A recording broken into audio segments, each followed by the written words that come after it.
नवनाथ बन यांनी रोहित पवार यांच्यावर टीका केली। रोहित पवार यांनी राजकीय फायद्यासाठी सोशल मीडियावरच्या एका व्हिडिओचा विपर्यास केलाय आणि मुंबई पोलिसांची बदनामी करण्याचा प्रयत्न केलाय असा आरोप भाजपचे मुख्य प्रवक्ते नवनाथ बन यांनी केलाय। संबंधित पोलीस अधिकारी कोणत्याही महिलेशी गैरवर्तन करताना दिसत नाहीयेत। ते निळ्या शर्टमधील व्यक्तीला पकडण्यासाठी धावत गेले होते। हे व्हिडिओच्या सुरुवातीपासून स्पष्ट दिसतंय असंही नवनाथ बन यांनी म्हटलेलं आहे।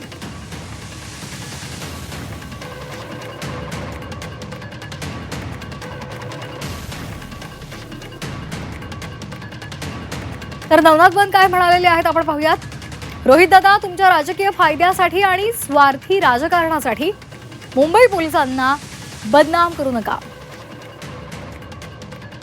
फक्त सनसनाटी निर्माण करण्यापेक्षा तथ्यांची पडताळणी करूनच सार्वजनिक आरोप करायला हवेत। तुमचं हे राजकारण बघून जनतेच्या डोक्यात तिडक येते हे लक्षात ठेवा। मुंबई पोलिसांची प्रतिमा मलिन करण्याचं राजकारण थांबवा आणि व्हिडिओ पुन्हा एकदा नीट डोळे उघडून पहा।